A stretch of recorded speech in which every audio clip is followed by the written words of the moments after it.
Hello friends, అందరికీ నమస్కారం. Welcome back to our channel.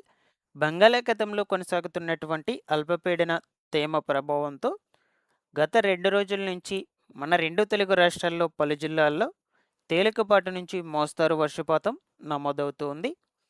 ముఖ్యంగా ఈ యొక్క వర్షాలు అనేవి ఎన్ని రోజుల పాటు ఏ తేదీ నుంచి ఏ తేదీ వరకు కురుస్తాయి?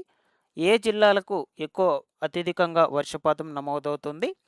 అలాగే రేపు అనగా మార్చి 17వ తారీఖున 2 తెలుగు రాష్ట్రాల్లో వాతావరణం అనేది ఎలా ఉంటుంది? ఎక్కడెక్కడ వర్షాలు ఎక్కువగా కురుస్తాయి? అలాగే ఏ ప్రాంతాలకు చలి తీవ్రత అనేది ఎక్కువగా ఉంటుంది? ఈ వివరాలన్నిటి గురించి మీకు శాటిలైట్ ఇమేజెస్ ద్వారా క్లియర్‌గా చెప్తాను గైస్. వీడియోనైతే ఎండ్ వరకు చూడండి. ఇన్ఫర్మేషన్ మీకు నచ్చినట్లయితే లైక్ చేసి మీ ఫ్యామిలీ ఫ్రెండ్స్ అందరికీ కూడా షేర్ చేసేసేయండి. ఫస్ట్ టైం ఛానల్ చూసేటువంటి వాళ్ళందరూ కూడా ఛానల్‌ని సబ్స్క్రైబ్ చేసుకునేసి, పక్కనే ఉండేటువంటి బెల్ ఐకాన్‌ని క్లిక్ చేసి ఆల్ నోటిఫికేషన్‌ను ఆన్‌లో పెట్టుకునేసేయండి.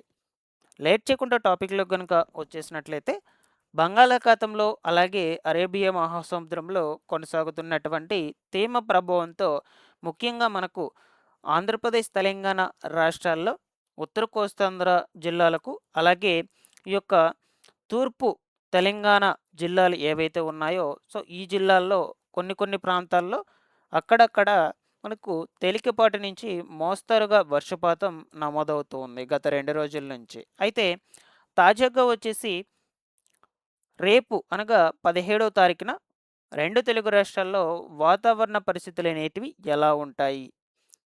ఎక్కడెక్కడ వర్షాలు కురిసే అవకాశం ఉండొచ్చు ఉదయం నుంచి సాయంత్రం వరకు కూడా? అండ్ దీంతో పాటుగా చలి తీవ్రత ఎక్కడెక్కడ ఎక్కువగా ఉంటుంది? ఈ వివరాల గురించైతే క్లియర్‌గా చూద్దాం గైస్. ఓకేనా? సో, ఇక్కడ మీరు స్క్రీన్ మీద చూసేటువంటి ఇమేజ్ వచ్చేసి 17వ తారీఖున తెల్లవారుజాముకు సంబంధించినటువంటి వెదర్ రిపోర్టు ఇమేజ్ అనమాట. సో, ఇందులో గనుక అబ్జర్వ్ చేసినట్లయితే 17వ తారీఖున ఉదయం అనగా రేపటి రోజున ఉదయాన్నే మనకు ఎక్కడా కూడా నార్మల్‌గా వర్షాలయ్యేటువంటివైతే పడవు. సో, ఇక్కడ మీరు చూడొచ్చు. ఈ ఉత్తర కోస్తాంధ్ర జిల్లాల దగ్గర నుంచి దక్షిణ కోస్తాంధ్ర జిల్లాల వరకు. అలాగే తెలంగాణ రాష్ట్రంలో కూడా ఈ జిల్లాలన్నిటిలో కూడా కనుక మీరు అబ్జర్వ్ చేసినట్లయితే ఎక్కడా కూడా వర్షాలు పడే అవకాశం లేదు. బట్ చలి తీవ్రత కొంచెం ఎక్కువగా నమోదయ్యే ఛాన్సెస్ అయితే ఉండొచ్చనమాట. అంతేకాని వర్షాలయ్యేటువంటివైతే లేవు. అది కూడా ఈ ఉత్తర కోస్తాంధ్ర జిల్లాలకు ఎక్కువగా ఉంటుంది. అలాగే ఈ హైదరాబాద్ చుట్టుపక్కల పరిసర ప్రాంతాలకు కొంచెం చలి తీవ్రత ఎక్కువగా ఉంటుందన్నమాట. ఓకేనా? సో, ఇక నెక్స్ట్ ఇమేజ్ అయితే చూద్దాము. ఇక్కడ స్క్రీన్ మీద అయితే చూడొచ్చు మీరు. 17వ తారీఖున మధ్యాహ్నము 1 గంట సమయంలో గనుక మీరు చూసినట్లయితే, ఏపీలో ముఖ్యంగా ఈ ఉత్తర కోస్తాంధ్ర జిల్లాల్లో విశాఖపట్నము సిటీ కాకుండా ఆ యొక్క సిటీకి చుట్టుపక్కల ఉన్నటువంటి అక్కడక్కడ ఉన్నటువంటి గ్రామీణ ప్రాంతాలు ఏవైతే ఉంటాయో, సో వాటికి కొంచెం ఎఫెక్ట్ వర్షం అయితే పడే ఛాన్స్ అయితే ఉండొచ్చు. అది కూడా లైట్ రైన్ నమోదవుతుందండి. సో మీకు ఇక్కడ క్లియర్‌గా ఈ శాటిలైట్ ఇమేజ్‌లో కనిపిస్తుంది. ఈ ప్రాంతాల్లో అక్కడక్కడ అంతే. అండ్ దీంతో పాటుగా తెలంగాణ స్టేట్‌లో వచ్చేసి మీకు క్లియర్‌గా కనిపిస్తుంది. హైదరాబాదు చుట్టుపక్కల పరిసర ప్రాంతాలకు, మహబూబ్ నగర్ కావచ్చు, ఓకేనా? ఇటు సైడ్ వచ్చేసి రామగూడెము, కాసిగూడెము, కొత్తగూడెము, ఓకేనా? వీటన్నిటికి కూడా వర్షాలయ్యేటువంటివైతే ఉన్నాయి. 17వ తారీఖున మధ్యాహ్నం 1 గంట, 2 గంటల సమయంలో. అలాగే అనంతపురం డిస్ట్రిక్ట్‌కి, కర్నూలు డిస్ట్రిక్ట్ కూడా ఉన్నాయండి. సో, లైట్ రెయిన్ అయితే నమోదవుతుందనమాట రేపటి రోజున. రిమైనింగ్ ఈ యొక్క రాయలసీమ డిస్ట్రిక్ట్స్‌లో క్లైమేట్ వచ్చేసి మబ్బులతో కమ్ముకొని చల్లంగా అయితే ఉంటుందన్నమాట. మేఘావృతం అయి ఉండి.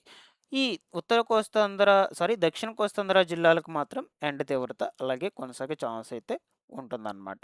ఓకేనా? సో, ఇలాగుందైతే రేపు మధ్యాహ్నానికి సంబంధించి వెదర్ అనేది. నెక్స్టు వెంటనే మనకు 3 గంటలు, 4 గంటల సమయంలో చూద్దాము 17వ తారీఖుకి సంబంధించి. సో, సేమ్ అంతేనండి. ఉత్తర కోస్తాంధ్ర జిల్లాల్లో వచ్చేసి ఈ విశాఖపట్నానికి ఆనుకొని ఉన్నటువంటి ప్రాంతాలకు అక్కడక్కడ తేలికపాటి నుంచి మోస్తారు వర్షపాతం నమోదవుతుంది. అండ్ దీంతో పాటుగా ఈ గుంటూరు, గోదావరి డిస్ట్రిక్ట్స్ ఏవైతే ఉన్నాయో, ఆ గోదావరి డిస్ట్రిక్ట్స్‌కి అక్కడక్కడ విజయనగరం, విజయవాడ వాటిల్లో కూడా తేలికపాటి జల్లులతో కూడుకున్నటువంటి వర్షాలు నమోదవుతాయి.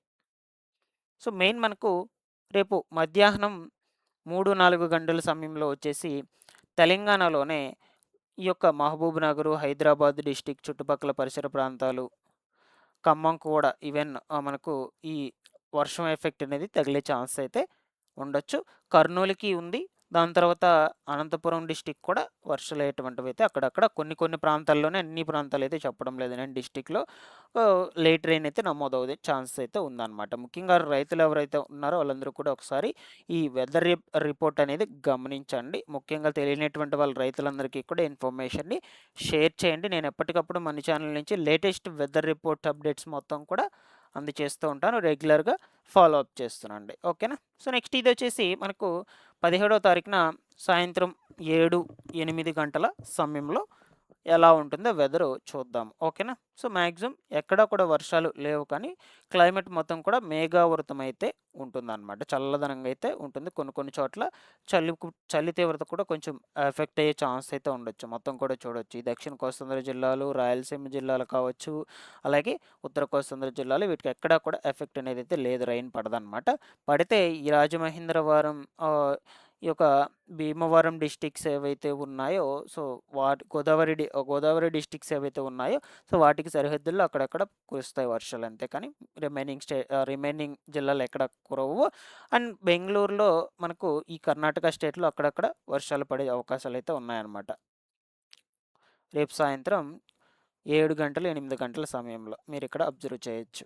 ఓకేనా? ఇక ఇక్కడ చూడొచ్చండి.